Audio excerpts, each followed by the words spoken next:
Hello students, कैसे हैं आप लोग। आई होप आप सभी लोग बहुत ही अच्छे हैं। आज की इस वीडियो में हम लोग डिस्कस करने जा रहे हैं कि ऐसे कौन से रिएक्टेंट हैं जो SN1 रिएक्शन दे सकते हैं, SN2 रिएक्शन दे सकते हैं, या ही दोनों ही नहीं दे सकते। तो चलिए स्टार्ट करते हैं। ये अराइल हैलाइड है। यहाँ पे अगर आप नोटिस करो तो ये लोन पेयर जो है रेजोनेंस में पार्टिसिपेट कर रहे हैं। तो जब ये रेजोनेंस में पार्टिसिपेट करेगा यहाँ पे डबल बॉन्ड कैरेक्टर आ जाएगा। डबल बॉन्ड कैरेक्टर आने की वजह से ना ही ये SN1 देगा ना ही SN2 देगा, क्योंकि SN1 SN2 का मतलब क्या है, सब्सटीट्यूशन। जब ये CN निकलेगा ही नहीं due to double bond character, तो ना SN1 रिएक्शन देगा ना ही SN2 रिएक्शन देगा। तो इसका रीजन क्या हुआ, पार्शियल डबल बॉन्ड कैरेक्टर। तो हम हमारे दूसरे टाइप के रिएक्टेंट के पास मूव कर रहे हैं। यहाँ पे भी सेम केस है। ये लोन पेयर इस तरीके से रेजोनेंस में पार्टिसिपेट कर रहा है, तो same logic, partial double bond character आ जाएगा। तो इसको क्या बोलते हैं हम लोग, विनाइल हैलाइड। तो ये विनाइल हैलाइड भी due to partial double bond character ना SN1 रिएक्शन देगा ना ही SN2 रिएक्शन देगा। सिमिलरली ये जो तीसरा आप देख रहे हो, एसिड हैलाइड, एसिड हैलाइड भी SN1 SN2 रिएक्शन नहीं देंगे। ये अगर आप नोटिस करो तो कुछ इस तरीके से पार्शियल डबल बॉन्ड कैरेक्टर आ रहा है। हाँ, मगर ये एक अलग टाइप की रिएक्शन, दैट इज SNAE, और सब्सटीट्यूशन एडिशन एलिमिनेशन रिएक्शन देगा, मगर SN1 एंड SN2 नहीं देगा। क्यों नहीं दे रहा है, same logic, partial double bond character. ठीक है, फिर RF की यहाँ पे बात करते हैं। RF अगर यहाँ पे आप नोटिस करो तो fluorine is a very poor leaving group. अगर बहुत ज़्यादा पुअर लीविंग ग्रुप होता है तो भी सब्सटीट्यूशन रिएक्शन फिजिबल नहीं हो पाती है। तो इसलिए इसने भी SN1 और SN2 रिएक्शन नहीं दिया, and the reason here is poor leaving group. तो लीविंग ग्रुप इतना ज़्यादा पुअर है कि निकलेगा ही नहीं, तो सब्सटीट्यूशन रिएक्शन जो हमारी है वो होना पॉसिबल ही नहीं हो पाएगी। अब इसके लिए हम बात करें तो ये ब्रिज हेड कार्बन बोलते हैं। ये वाले जो कार्बन है वो ब्रिज हेड कार्बन है। तो सबसे पहले तो हम बात करें, ना SN1 देगा ना ही SN2 देगा। क्यों SN1 और SN2 नहीं दे रहा है, क्योंकि अगर आप नोटिस करो ये जो ब्रिज हेड वाली पोजीशन है, यहाँ पे पॉजिटिव चार्ज आना मतलब highly unstable due to Bredt's rule.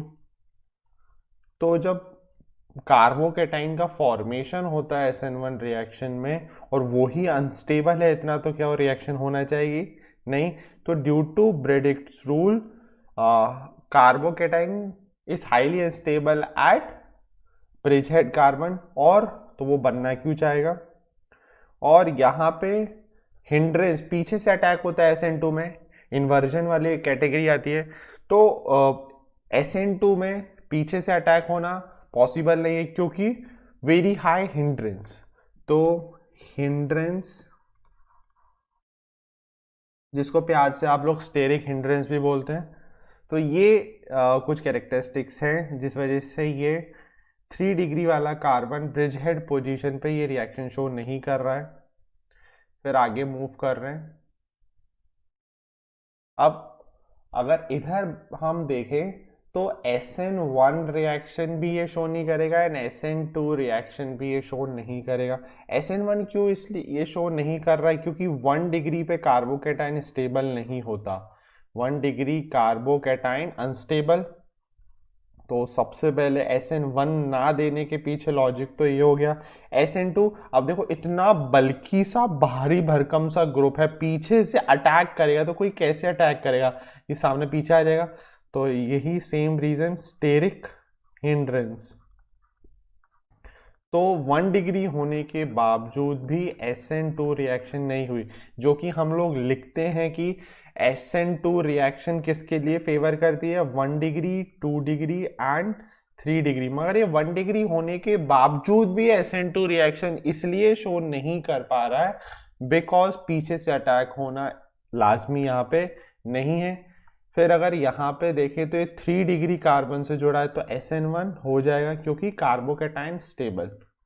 Carbocation stable तो होने के चांसेस क्या हैं, बहुत ही ज़्यादा है ना। फिर अगर यहाँ पे हम लोग नोटिस करें 3 डिग्री, तो जैसे अभी आप नोटिस किया कि 1 डिग्री 2 डिग्री 3 डिग्री में पीछे से अटैक होना पॉसिबल नहीं है, इसलिए SN2 रिएक्शन नहीं हो पाएगी। लॉजिक क्या है, स्टेरिक हिंड्रेंस का। ये 1 डिग्री है और 1 डिग्री में कार्बोकैटायन का फॉर्मेशन होगा नहीं, मतलब होगा पर बहुत ज़्यादा अनस्टेबल, इसलिए SN1 रिएक्शन नहीं हो पाएगी। तो कार्बोकैटायन अनस्टेबल है ना, तो कार्बोकैटायन यहाँ पे अनस्टेबल रह रहा है। क्या SN2 होगा?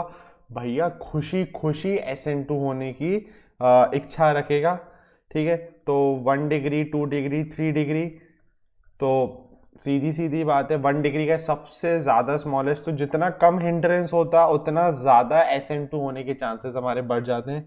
यहाँ पे अगर आप नोटिस करो तो 2 डिग्री है, तो यहाँ पे SN1 भी हो सकता है, SN2 भी हो सकता है।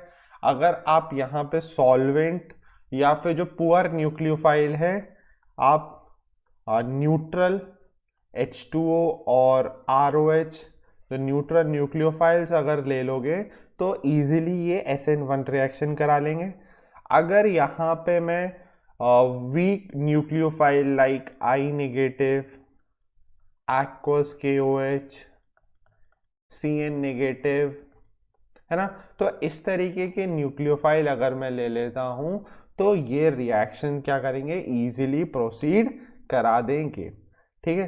तो SN2 भी हो सकता है, उसके लिए कंडीशन ये है। SN1 कराने के लिए कंडीशन हमारे पास ये है, ये भी 2 डिग्री है, भले पीछे मैंने रिंग लगा दी है तो क्या हुआ, हमारा है तो 2 degree. Same logic, same reason, same logic, same reason. इसी के साथ आगे हम लोग मूव कर रहे हैं। यहाँ पे अगर आप देखो तो SN1 हो सकती है, SN2 भी हो सकती है। SN1 इसलिए हमारा यहाँ पे जो कार्बोकैटायन का फॉर्मेशन हो रहा है, ये जो कार्बोकैटायन है वो रेजोनेंस स्टेबलाइज है, तो इसको बेंजाइलिक कार्बोकैटायन हम लोग बोल रहे हैं।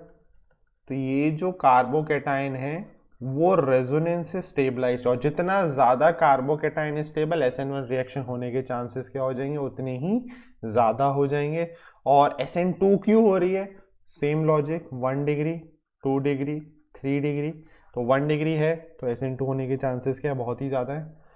सेम यही लॉजिक है ना, और यहाँ पे भी same logic, 1 degree 2 degree 3 degree. यहाँ पे कार्बोकैटायन आपको क्या दिख रहा है, स्टेबल होता हुआ दिख रहा है, रेजोनेंस में आ रहा है। यहाँ पे अगर यहाँ पे ये रेजोनेंस में आ रहा है तो कार्बोकैटायन क्या हो रहा है, स्टेबल हो रहा है, तो इसको क्या बोलते हैं, अलाइलिक पोजीशन पे कार्बोकैटायन क्या हो गया, स्टेबल हो गया। क्या ये SN1 रिएक्शन शो करेगा? I would say never, it can never show. क्यों? क्योंकि आप खुद अंदाज़ा लगाइए कि यहाँ पे जो पॉजिटिव चार्ज आ रहा है तो ये एंटी एरोमेटिक हो रहा है। क्यों भाई स्टेबल से अनस्टेबल वाले में जाना चाहेगा, ठीक है, बिकॉज ये एंटी एरोमेटिक हो रहा है, एंटी एरोमेटिक नहीं जाना चाहेगा, इसलिए नहीं हो सकता। हाँ, SN2 बिल्कुल हो सकता है, वही SN2 के लिए तो 2 डिग्री वाला केस है, ठीक है। फिर ये है अल्फा हेलो कीटो, जेई एडवांस में ये क्वेश्चन इसका पूछा भी गया है।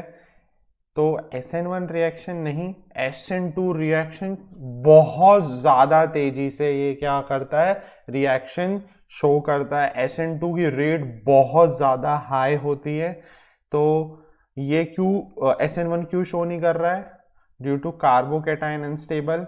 कार्बोकैटायन अनस्टेबल क्यों है, आप खुद ही यहाँ पे अगर आप नोटिस करो तो ये जो पॉजिटिव चार्ज यहाँ बनेगा वो इसके -m से डीस्टेबलाइज हो रहा है, वो भी बहुत भारी तरीके से डीस्टेबलाइज हो रहा है, तो बनना पॉसिबल नहीं है। ये क्यों शो हो रहा है, ये रिएक्शन क्यों शो हो रही है, क्योंकि जब हम लोग ट्रांजिशन स्टेट की बात करते हैं SN2 में, तो बहुत ही माइनर टाइम के लिए, बहुत ही कम टाइम के लिए डेल्टा पॉजिटिव चार्ज डेवलप होता है। अब ये जो डेल्टा पॉजिटिव चार्ज अगर आप नोटिस करो यहाँ पे डेवलप होगा जब Cl निकल रहा होगा और कोई न्यूक्लियोफाइल अटैक कर रहा होगा, तो ये delta negative charge is stabilise by इसका माइनस आई इफेक्ट, और ये इतना ज्यादा स्टेबल हो रहा है। तो जब ट्रांजिशन स्टेट ही स्टेबल हो जा रहा है तो रिएक्शन क्या हो जाएगी, बहुत ही फास्ट हो जाएगी। अब जब फास्ट हो जाएगी तो रिएक्शन हो जाएगी, तो SN2 रिएक्शन ये शो कर देगा। So that's all from today's video. I hope आपको ये वीडियो अच्छी लगी है। अगर आपको ये वीडियो अच्छी लगे तो प्लीज़ इसको लाइक करो। आपके लाइक सब्सक्राइब करने से हम लोग को मोटिवेशन मिलता है कि हम बार बार एक ऐसा ही और इंटरेस्टिंग कंसेप्ट जो आपके कंसेप्ट को और नरिश करे, एनरिच करे, तो हम ऐसी ही वीडियो डालते रहें। So please like and subscribe and hit the bell icon for instant notification, and for more freshly prepared tutorials keep watching Krypton Tutorials. Thank you.